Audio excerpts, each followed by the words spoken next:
Vadikani, tinokukwazisai kwese kwamuri. Tinotenda kuti makava nesvondo rakanaka. Isuwo tinotenda Mwari nekuchengetwa nekupiwa upenyu. Saka tinokugamuchirai zuva ranhasi mudhisikasheni yedu iyi. Tichitenda kuti muchaitirwa zvakanaka, muchabatsirikanwa, muchaenkarejwa. Saka nhasi toda kungodhisikasa madesires emwoyo, like zvido zvemwoyo kana zvishuwo zvemwoyo womunhu zviya zviya. Saka inini pane nguva like for kwete kuti kure kure manje manje ndaitobhilivha kuti pamundo zvandichiri kubhilivha kuti madesires ari mauri handiti akanaka aya anobva kuna Mwari. But then during the weekend I listened to this podcast yavamwe amai avaifamba naMwari zvakanyanya nyanya. Saka vanenge vakatendeuka vane 8 days amai ava, and then hanzi vaane 12 years here, like vakatanga kutoshandiswa naMwari. So vanoti hanzi vainyanyonzwa sereki nyaya dzekuIndia dzemamissionaries edzi. Saka mwoyo hanzi bva wadhonzerwa ikoko zvokuti vakati I have to go to India, a certain time in the future. I have to like that strong desire here. Saka zero ravo razvosvika manje vakati handifunga ndiyo nguva ino yekuti Mwari ada ndiende kuIndia bla bla bla, and then she worked out way yekuendako. Hamba Mwari wavapa hope dzekuvaradza kuti handina purpose yako kuIndia. Vavashiya nevamwe like vakuru vesvondo, and then she prayed kuti zvezvo kungo pray particularly wakafokasa neizvozvo. Mwari vakakonfirma kuti ai purpose yako iri kuno munomu in this town, in this city. Saka I thought to myself, so it's not always kuti the desires you think, even though they are well, they are okay, they are not evil, and they are not always from God, I guess. It's very interesting because Psalm 37 verse 4 inotaura kuti izvoni hanzi farikana muna Jehovha uye iye achakupa zvinodikanwa nemwoyo wako. The English can do English inotaura kuti izvoni.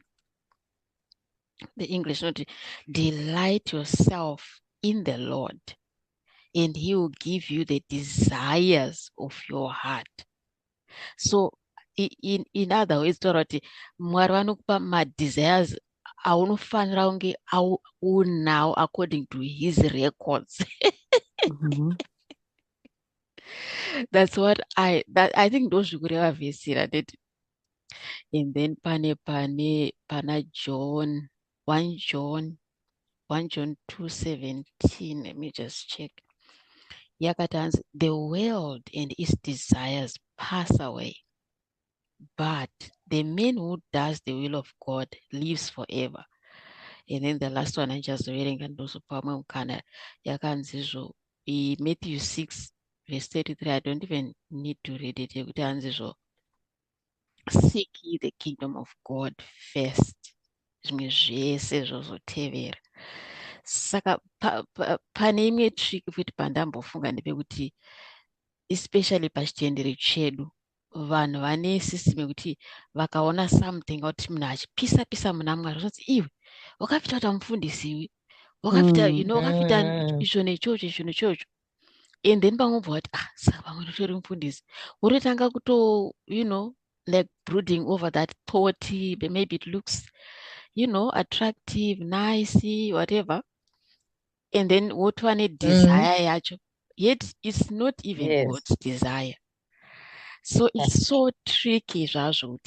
I think the only way you can know zvatogara zvinokutaura zvaizva kuti the more paunodzika muna Mwari handiti vanokubatsira. So hamene kuti munofungewo nezvazvo izvozvozvo. Ichi chokwadi sidhari ndichamataura muna Mwari.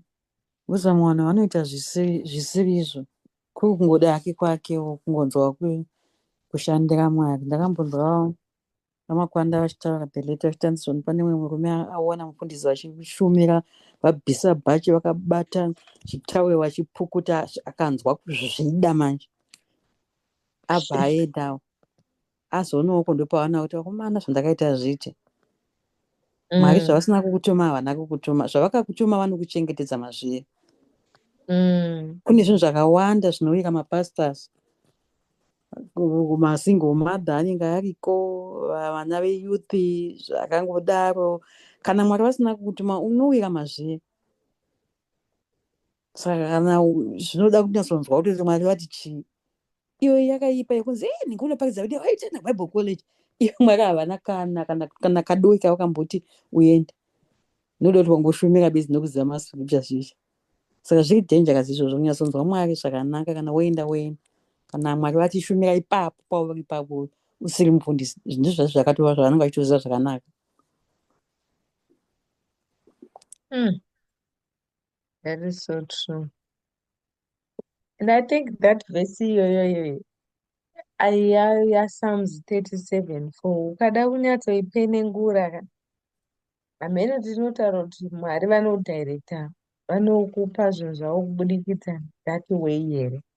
But I think it's an assumption that we have as people maonero anotokuita rekuti pozi vakati it's Psalms 34 verse 5 handiti Verse 37 verse 4.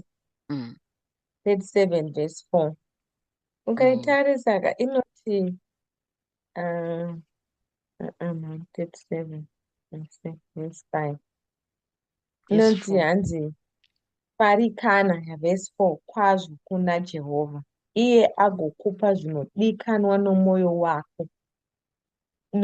Hameno kuti iri kuti but maitiro ari kuita inenge iri kuti kana ukagara munashe handitika uchiita zvinoda Mwari Mwari vachakupa zvinodiwa nemwoyo wako iwewe zvisinei nechokuita naMwari. But because iri kuti farikana kwazvo kuna Jehovha. Delight thyself in the Lord, and he shall give thee the desires of thine heart. Ukagara muna Jehovha, ukafarira uri muna Jehovha, Mwari vachakupa zvishuvo zvemwoyo wako iwewe, zvaunoda iwewe, zvisinei naMwari. Asi chakakosha kugara mavari. Yes, handimukona. Saka manje zvinozoita manje, I think isusu we have that perspective yekuti zvandinonzwa mumwoyo wangu maybe because ndinogara munashe ndozviri kunzi naMwari I must do. When I don't think that is what that verse says. Zvakatosiyana ukazotarisa, I think what Proverbs is this? Proverbs 9, right? Proverbs 16, let's see. Proverbs 16 verse 9.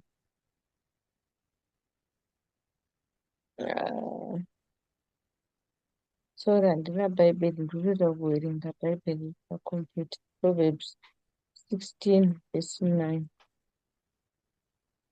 Inobva yati, a man's heart deviseth his ways, but the Lord directs his paths. Handiti tikatarisa unoti mwoyo womunhu handiti 16 Proverbs 16 verse 9. So ndaenda kushona mwoyo womunhu unozvifungira nzira yake, asi Jehovha anorayira kufamba kwake.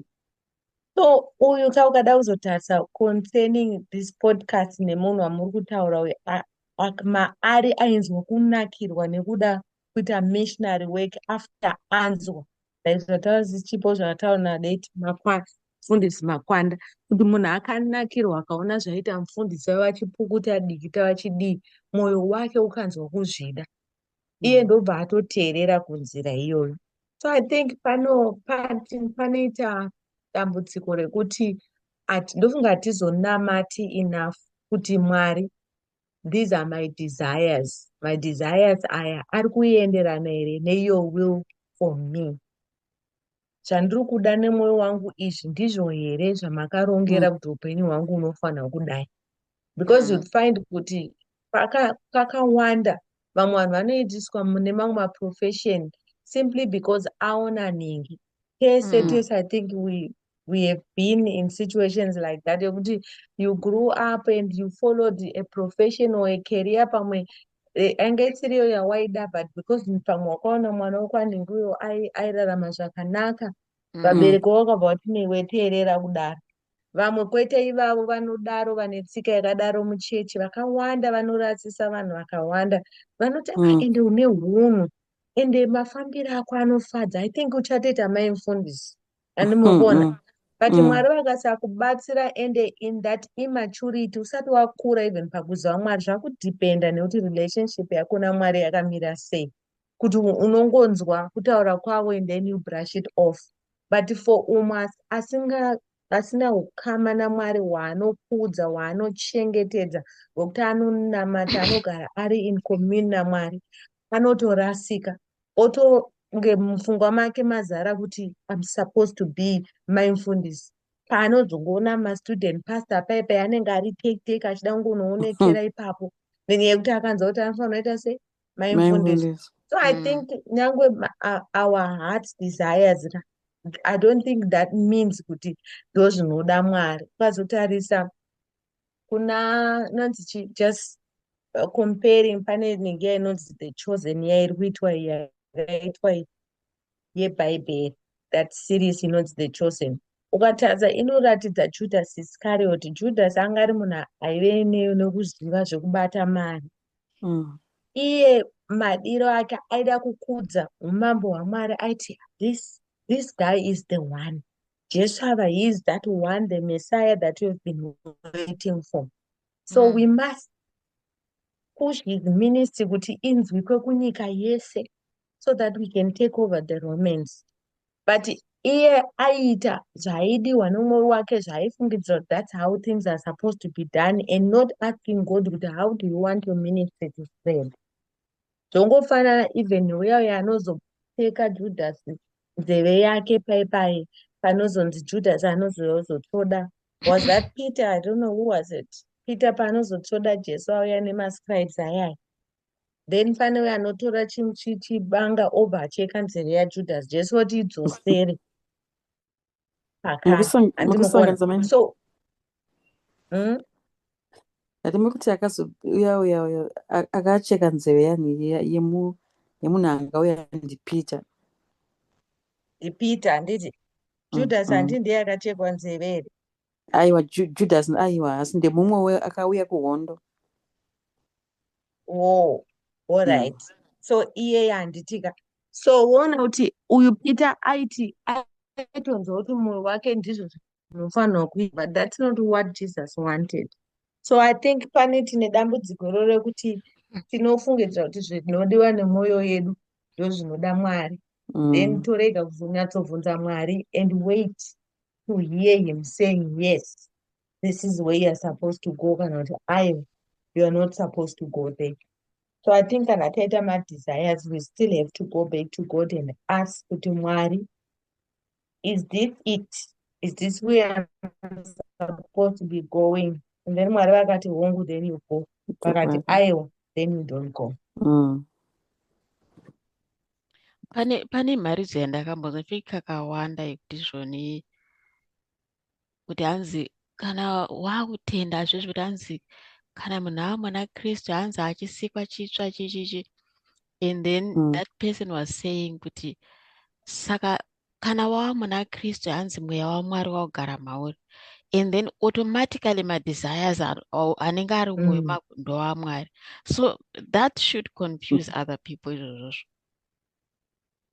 kuti it's automatic kuti since ndaachisika chitsva, you know, Kristu wakugara mandiri, so everything which flows in zvinoita kunge zvakanaka is from the Father. Yeah, ipapo pane kanyaya zvachitaurwa namai Mucheneki zvekuti uda kutanga kutombogara pasi uona kuti ndizvo here zvandiri kuita. Uyu fanika musikana yayo ungaita kuti hanzi vanhu vaimuti uchaita mai mufundisi, anogona kutopedza time yake yese akangomira mapasasi. Iyo Mwari vakatomupa brother time yotoenda vezera rako vese wopera. uchimira kuti ndangonzi ndine hunhu hunenge hwamaimufundisi. Izvo zvisiri izvo. Wabvunza Mwari here? Handiti unoenda pasaidi woti Mwari ndizvo muri kuda here zvokuti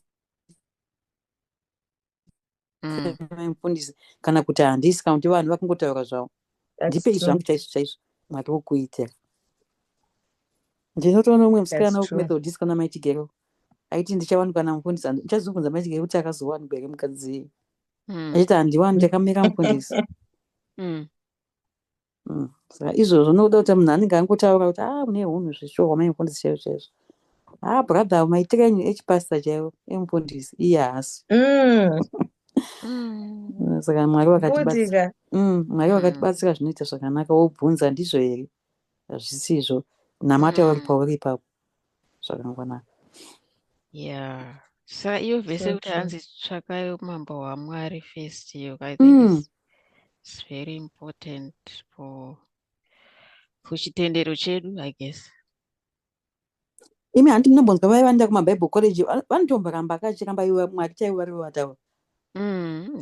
Achitoramba kuiwo wazongonzi bezi nemunhuwo zvake andoo nezvimwe zvinhu zvake wotitorumai mufundisi wototi mataura. That's true. And I also think that yes, we have Mweya Mutsvene anogara matiri, but anogara matiri, but at the same time you must understand kuti kunyange wakaipa also aripo. Wakaipa is also there. Wakaipa is cunning zvekuti anogona Bible handipane parinotaura pairi kuti hanzi he rose like a lion but is not a lion. Anogona even kukupushidzira kukuita zvisiri izvo zviri zvaMwari zvavanoda kuti uite. Ndaiterera Matthew paAudible Bible. So no, I'm not sure to which chapter exactly, but I think kuna chapter 3 paipai Jesu pavanobva vari munonzi murenje paipai after 40 days and 40 nights dzekutsanya dziya pavanoendeswa uko. Satani anouya oudza kuti ita zvakati, ita zvakati. Jesu oti zvakati. Pane panozotaura pechitupa panoti hanzi zvikandire pasi. Handiti Bhaibheri rinoti handi zvakanyorwa zvichinzi here. Mwari vanotumira angels to take charge over you, zotokutakura maoko kuti usaite sei. Handi murikuona. Saka naiwo Satan is also cunning. Kana aigona kuenda kunonyengedzera Jesu that man way anotadza nei kunengedzera iwo zvako munhu. Kunyange tina Jesu anorarama matiri. Pane murume aiwa muprofita akanzi naMwari enda kwaakaenda ndopaaenda ikoko. Aenda ndobva kwauya umwe munhu akati Mwari vati chidya, iye anga akatsanya akatofa. Haana kubvunza kuti achibvunza Mwari kuti Mwari mati ndidye zvechokwadi. Akangoti zvataurwa nemunhu achiti ndiri muprofita wosewe idya. Mwari vati chidya. Patourayiwa. Saka zvakakosha kubvunza Mwari.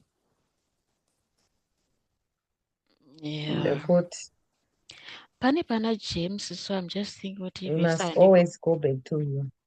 James 4 verse 3 amenoti ine chekuita nepapapa here pekuti pakanzi naJames paya hanzi zvo munonamata but hamureceive because ningirikini asking a miss. Saka pazasi pacho kuti hanzi munokumbira ngendipaverenga actually James 4 verse 3 4 verse 3 just give me 1 second. Saka paverse 3 pakati hanzi zvo you ask and do not receive because you ask amiss that you may spend it on your pleasures. So amenoti mapleasures aya nemadesire zvakasiyana yameno.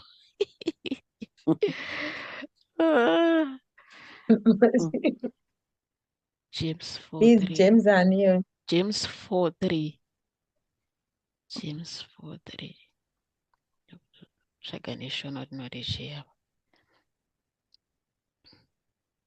Jacob. Ndizo. James. James. James ari muNew Testament ka. Jacob. James 4:3. Yakatanzi pamunokumbira Okay. hamugamuchiri, nokuti munokumbira zvakaipa, kuti mugoshandisa zvamunowana pamafaro enyu. Saka mubvunzo wangu uri pakuti zvasiyana nepamadesire angu personally, kuti is it possible kuti izvoni madesire angu nyange akanaka handiti haazi kuuraya munhu kuponda Mwari kana chii, angapesane naMwari here, but even akanaka plus nevhesi iyi uchizotaridza vhesi iyi kuti saka madesire pamafaro angu ndoapi manje? I think for me now, I don't know kuti zvinoenderana here, but I've just been convicted mazuva anonga akawanda nenyaya zvakafanana. I think we've spoken about it kuti munhu anoenda kunopupura paanenge achipupura pai Mwari vamuitira zvinhu unopedzisira kuona kuti hapana Mwari ambotaurwa ita basa apa, but maitiro acho mapupuriro azvinenge zvichiitwa ndezvekuti I did this and I went there. Kuda kuedza kuburitsa self-centeredness hwemunhu nekuti agona kuita zvakati zvikagona kuzobuda zvakadai. Jesu anongonzi I just want to thank God mekundigonesa, but ukanzwa mukutaura kwacho and then ingiri agenda iri behind zvinenge zvine ingori aye kuti akudziridzwe. Paanobva ipapo vanhu vese vanogona kutoti ndotomboenda kuna baba vandinovabvunza kuti makazvifambisa sei, nekuti kana neniwo zviri kundi hazvisise vanhu vakuti I need to have more time in prayer with God. Handimuri kunzwisisa. So you would find kuti zvatinokumbira tiri kukumbira kuti Jesu vagokudzwa here kana kuti kukumbira kuti inini pride yangu igozosimudzirwa nekuti ini ndinogona ndinoziva. So ndo anonzi chi our desires, our lusts idzodzo dziri tinokumbira tine agenda yakati yakawanda kumashure. We go and say God, God, but chatiri kutsvaga ndechekuti we are not really seeking God, we are seeking things that we can get from him, not him, Mwari. Kana kuti teta kuti kukumbira zvecompetition hazvizvo here zvimwe zvinotsvakwa pabhesi kuti anzwa kuti vane fortuna iye kuti kana ndodo Land Cruiser zvisine umwari kati zvato zvokutoti tione kuti tione kuzotaurawo. Hazina amwe mufundisi hanzi vaita sorry hanzi vaiti izvo negirikini mapupura anoita mumwe munhu angashaurwa nachenaya hanzi anoita kuti mumwe munhu avire neshungu kuti saka vakazvifambisa sei. Hanzi saka munhu anozoti apedza chichizvezve oenda pasaidi unovakwenya kwenya, baba saka makataisa divi ripi pamainamata, makanamata mazuva mangani? Because iye akatraya zvese zvaanogona but hazvina kudini kuita semadescribero anenge achiitwa, like exaggerated or something. Exactly. Mukuona kuti zvinhu zvacho hazvina Mwari mukati, zviroti ndezvake ega iyezvi, because hapana pakumbonzi ndimwari vakandigonesa, ndakashanda ndine simba ndikazodai ndikazenge ndakadai ndikazoenda kuDubai ndikadzoka ndikazodai, Mwari wacho hapana zvotaurwa nachenai. Exactly. Pane mwe kabhuku kamakandipa kaike Deuteronomy, I don't know, andichaona hangu peji yachona tiri papi, they speak with other tongues. Pane statement yataurwa this guy achitaura kuti pakauya mweya mutsvene paya, that era iyoyo where there was inonzi revival of the Holy Spirit in the church, zvokuti vamwe vanhu havana kutoigamuchira vachiti akambenga aripi mweya mutsvene, and speaking of tongues mumachechi esaya it's been years and centuries pasina vanhu vari kutaura zvemweya mutsvene. but anoratidza iye kuti mweya mutsvene aifanirwa kuuya nezvibereko zvaaiya nazvo kuti kana ari pauri ane zvaaichinja mumunhu, aimupa kunzwisisa, aimupa kunaka, aimupa rudo, aimupa all those things. So achiti mweya mutsvene akauya kuti hanzi aremove undini wanga wazara muchechi. Kuti it was no longer about God, but when the Holy Spirit came and that time revival yaitika, the church became more about God and not about people and their own personal agendas and chi and chi. So I think we really need that kuti. And uyu anga atori munhu mukuru amuri kutaura ndisi munhu anotoziva Mwari. We are not saying kuti anga asingazivi Mwari wanga ane self-centeredness. But there is also that sometimes you become so zealous nezvaMwari zvekuti unogona kungofunga kuti it's this way, it's one way, there's no way it can stop. How can it not be of God when I want to go and do missionary work? How can it not be of God when I want to be mindfulness ndinenge ndiri in the kingdom? Saka dai Mwari vakangotibatsira just to know kuti we have to consult God, we have to hear him speak and directing our paths. And the way he directs, he provides. Anoita kuti zvinhu zvacho zvifambe nemumwe mufambikiro unofanira kunge zvichiita. And sometimes pamwe unogona kuenda kusiriko pamwe zvotonofaya like zvine chingoenda because kazhinji pamwe uri kuzviita nekugona kwako kwega. But pane paunozosvika ukaneta nekuita kwako wega, then you start seeing things trembling. Woshakuta aikazi ko zvinhu zviya zvazofa papi. But God has not been there.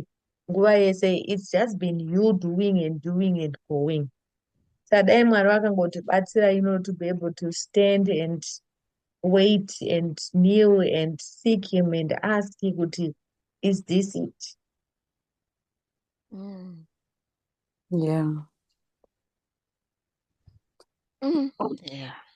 Pane nyaya Dai Mwari vakatibatsira chiti kana munhu wakupupura zvechokwadi zvakaitwa naMwari chaizvo chaizvo. ndizvozvo. Kwete zvokuda kukanganisa vamwe vake kumabhenji. Munhu anofunga kuti haana manje. Izvo tine nguva dzedu dzatinopuwa naShe. Ukapuwawo nhasi mumwe ngaazive kuti next year ndini. Zvineiwa kuda kutoti munhu utomuita kunge anonzi haazivi Mwari wachona ngazvidaitika nhasi nokuti zvangu zvaitika. Haiwa. Hazvisizvo. Kwendo kwacho gogo Saka akazoita sei mukadzi akazodzoka? haana kuenda because Mwari vakamuudza kuti hasiri zvaanga achifunga. So and then wasati aenda. Saka and then atanga ministry yacho like pane akatomufonera here like Mwari vakangati vachazomupa sign and then this pastor called him to run some women's thing. Akazoita like very big things like vachitaura kuti what you were saying kuti izvoni zviri zvaMwari vanongoita kuti zvifambe. Saka zvakatozotanga kufaya even though hazvina kungotanga kufaya ipapo. Akatombofesa difficulties, the first few years and then like she became big and huge. Ichitotenderera around, yes, yeah. Saka vadikani nguva dzedu ndo dzadyana, but I think musoro wenyaya apa ndatoona ndewekuti izvoni kutsvaka Mwari ndokwakadzama kupfuura zvese kuti tizive direction, tinzwe baba vedu kuti vatipe direction, because Psalms 139 inotaura kuti hanzi makaziva mazuva angu asati atombonyorwa, which means akanyorwa mazuva ayo. Saka kana tisingazive tichingoita zvedu tega unogona kutorasika upenyu hwese. Zvambokururwa panapa kuti kuno mwana anogona kutochuza career isiriyo because aona mwana wokwanhingi kuti zviri kufaya, kana kuti munhu anokopa kuti ndakutongoroorwawo but apa asati awana the right partner. And zvakawanda mamistakes atinoita muupenyu because hatina kukonzauta Mwari, hatina kumirira Mwari, hatina kunzwa Mwari wacho.